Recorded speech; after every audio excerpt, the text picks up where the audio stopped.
네, 안녕하십니까. 한국경제TV 강준혁입니다. 자, 오늘도 같이 한번 보도록 하겠습니다. 자, 일단 시장의 흐름부터 같이 한번 체크를 해보도록 하죠. 자, 오늘 시장은 장중에는 굉장히 좋았다가 장 후반으로 가면서 약간 좀 출렁되는 그런 모습을 보였기 때문에 많은 분들이 시장이 무너지는 거 아닌가? 뭐 이렇게 생각을 또 하실 수도 있을 것 같아요. 조정은 항상 뭐 불안한 마음을 가지고 오는 경향들이 좀 있죠. 근데 조정을 받는다라고 하더라도 뭐 기본적으로 시장이 무조건 무너지는 건 아닙니다.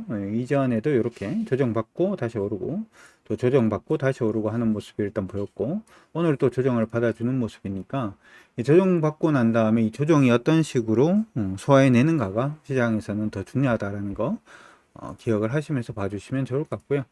어제 얘기했는 거랑 뭐 거의 비슷해지는 것 같은데요. 이번 시장이 조정을 받는 부분에서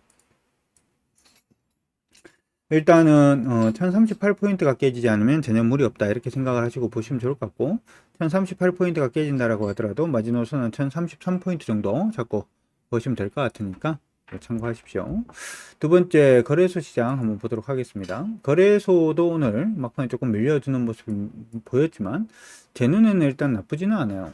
왜 나쁘지 않다라고 말씀을 드리냐면, 이렇게 빠지고 있던 흐름 자체가 이제 어제 돌리기 시작을 해서 이 부분이 오늘 뭐 안착을 했는 모습이라서 일단 크게 나쁘지는 않은데, 이것도 이제 요 흐름으로 보시게 되면 이렇게 이제 빠지는 모습이었죠. 빠지는 모습이 일단 보였고,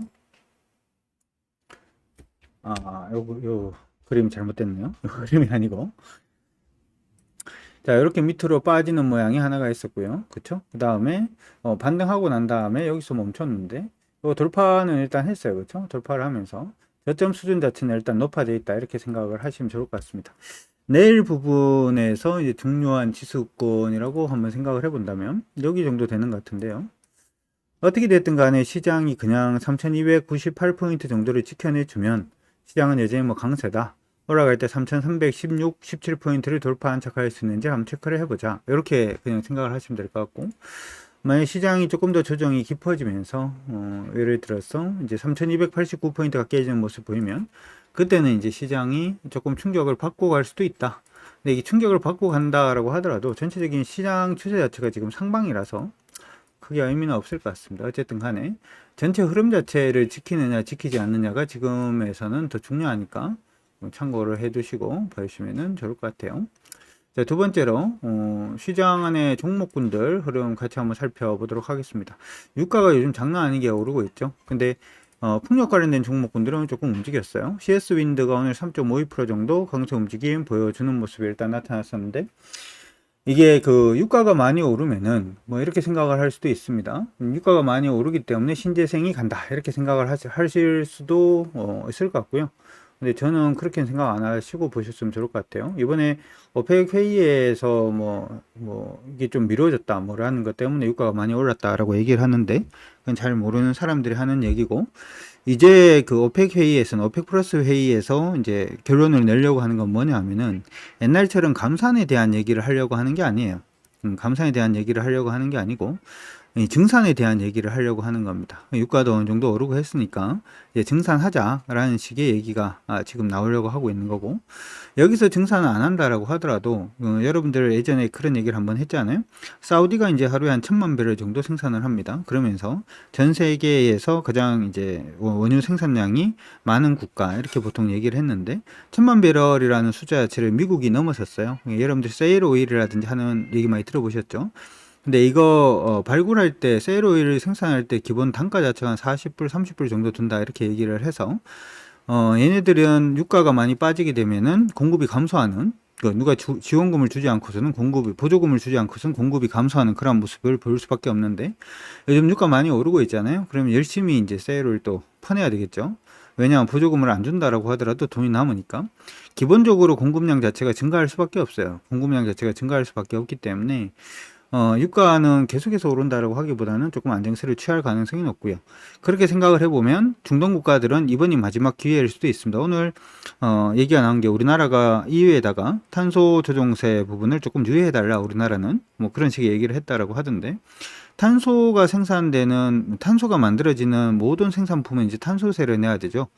중동의 어떤 예를 들어 아름다웠던 2차 산업혁명의 시기는 이제 거의 뭐 저물고 있다, 이렇게도 생각이 들어요. 왜냐하면 중동 같은 경우에도 요즘 블루수소라든지 수소 개발, 수소 생산 뭐 그쪽으로 많이 달리고 있기 때문에 이번에 유가 오르는 부분을 마지막 돈으로 해서 좀 이렇게 삼짓돈을 모은 다음에 중동도 중동 나름대로의 이제 생산이라든지 아니면은 살아갈 길 자체를 이제 마련을 해야 되는 그런 시점이 아닌가라고 저는 생각을 해봅니다. 물론 그렇기 때문에 이제 프렌트라든지 하는 부분이 조금 긍정적일 수도 있고요. 그리고 석유 같은 경우에는 아까 공급 부분에서 그 미국의 세일 오일 자체가 이제 조금 더 많이 생산될 가능성, 이 부분에 대해서 좀 언급을 해드렸는데, 하나 더 있죠. 이란도 있습니다. 이란이 이제 수교가 풀리면 하루에 한 200만 배럴 정도 증산이 아니죠. 거기는 원래 나와야 되는 물량인데 미국이 막아놓은 거가 이제 하루에 200만 배럴 정도 이제 나올 가능성이 높다, 이렇게 얘기를 합니다. 그러면은 향후에 그 이슈들로 봤을 때는 유가는 지속적으로 공급량이 증가할 가능성, 그 부분을 일단 생각을 해야 될 것 같고요. 미국 같은 경우에 지금 유가 오르는 부분 이유들 중에 하나가 수요적인 측면에서 보면 미국이 지금 드라이빙 시즌이죠.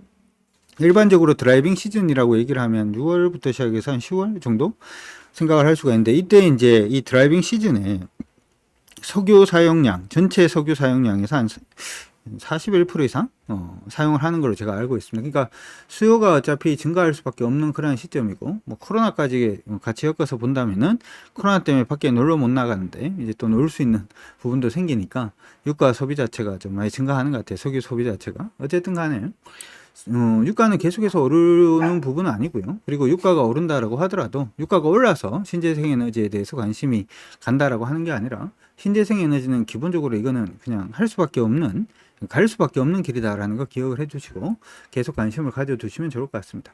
어쨌든 뭐 얘기가 길었는데요. CS 윈드 같은 경우에는 최근의 움직임을 보게 되면은 뭐 상방을 일단은 타고 가는 그런 모습을 일단 보이고 있는데, 상방 타다가 현재는 패턴에 좀 갇혀 있는 모습이죠. 그래서 위에서 떨어지고 있는 패턴선 자체가 돌파되는 모습이 일단 보여야지만 뭐 강세로 가니 안 가니 뭐 그런 얘기를 할 수 있을 것 같고, 지금 부분에서 82,500원까지는 계속 매물을 받을 수 있을 걸로 보이니까 참고하시고 봐주시면 좋을 것 같아요. 두 번째로 오늘 거래가 좀 많이 몰린 종목은 일단 두산중공업입니다. 두산중공업이 오늘 4% 이상 일단 상승을 했는데 거래가 많이 몰려있는 그런 모습이 일단 나타나고 있죠.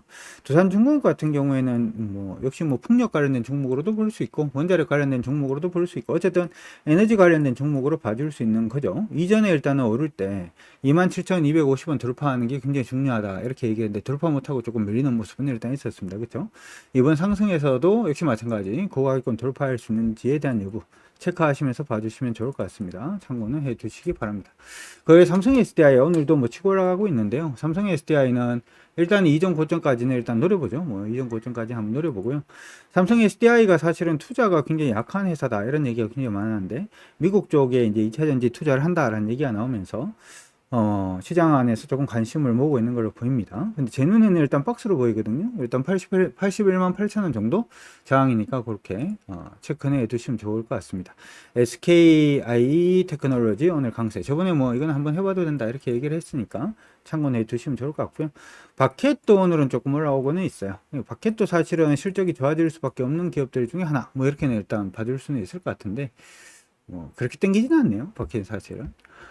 두 번째, 코스닥 시장 내에서 오늘 거래가 좀 많이 동반되는 종목들, SFA 반도체 오늘 강세 움직임 보였는데 자꾸 흐름 보라 그랬죠. 위에서 밑으로 떨어지는 부분 자체는 아직까지 완전히 돌려내지 못한 상태고, 교육주들이 요즘 뭐 좀 이렇게 올라옵니다. 계속 순환매를 타면서 올라오고 있는 모습이 계속 보이고 있는데, 이거는 기술적 분석이 가능하신 분들, 기술적 매매가 가능하신 분들만 좀 체크를 하시면서 봐주시면은 좋을 것 같다라는 생각이 드니까 그렇게 참고하시고, 그 외에 뭐 특별한 건 보이진 않네요. 오늘도 특별한 건 보이진 않는데, 파크 시스템즈, 메디언 뭐 이런 것들, 에코 마케팅도 오늘 강세고요. 에코 마케팅은 단기적으로는 흐름을 잡는 모습이네요. 패턴선 안에는 갇혀 있는데 패턴선 안에는 갇혀 있는 모습인데 흐름은 조금 잡아주는 모습이 아닌가 이렇게 생각이 들긴 합니다. 이 타이밍 자체는 일단 나온 걸로 보이니까 내일부터 한번 관심 있게 보시는 것도 괜찮을 것 같습니다. 자, 이렇게 해서 오늘은 일단 마무리를 하도록 하겠습니다. 여러분들 성공 투자하시고, 시장 흔들린다고 같이 흔들리면 답 안 나와요.